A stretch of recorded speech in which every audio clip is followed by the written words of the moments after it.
I kind of feel like it's depriving me of the time I could be with her, like all those little experiences of a child. Like she won't have me there with her, but when I go back, I make sure that I'm the best brother I can be to her. And so that night, me and Gabriel, my stepbrother, spent the whole night playing video games. It's always good to catch up with him. We talk about stuff like movies, stuff like that, baseball, football.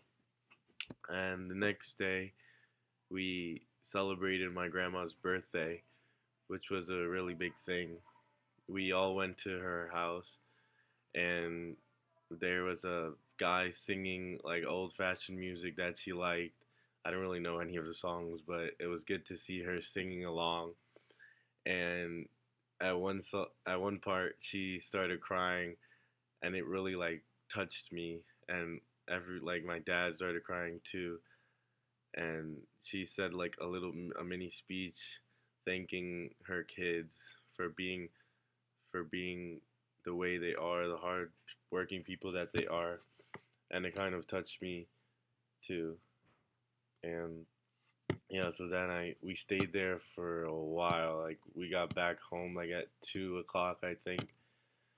And yeah, and then the next day I hooked up with my old friends and we went to play basketball at this indoor gym, and we caught each we caught up on everything that was happening. Like I told them about the boarding experience, everything. And while playing there, like this humongous dude, I thought I was big. This humongous dude, like 6'7", 6'8", comes in and he's like, "Do you guys want to play basketball with me?" And we're like, "Okay." And I'm like, "This dude must be." He was like my age, maybe a bit older. And I'm like, "This dude must be like an NBA or like a high school prospect or something." So I look him up, and it it go. Eventually, I found out he is actually a high school prospect, and he's ranked like 30 in the United States. And I asked for his picture and everything, and he's such a chill dude. And he even offered to pay for my food, and it was just great to like see someone that big with that much talent in basketball. And then the next day, I got some news that I was pretty surprised by it.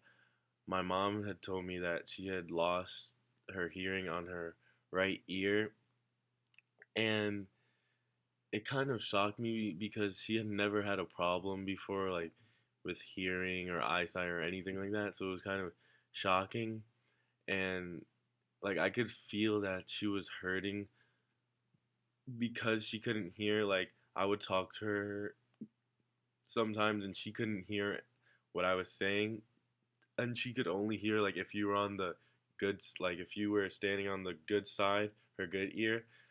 So I was kind of like just like sad for her because she couldn't really hear, and it was just like an emotional kind of day.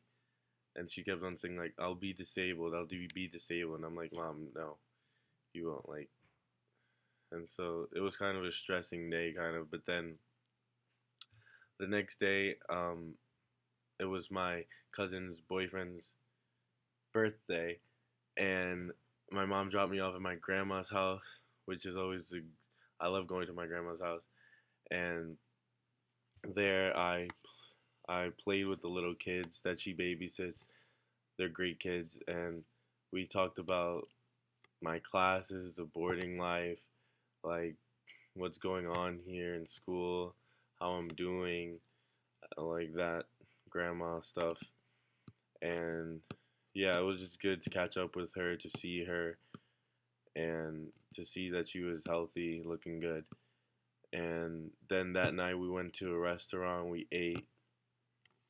I spent a lot of time talking to my cousins, and it was just we went to a hibachi restaurant, so they were cooking in front of us. It was a great experience, and I just had a great time.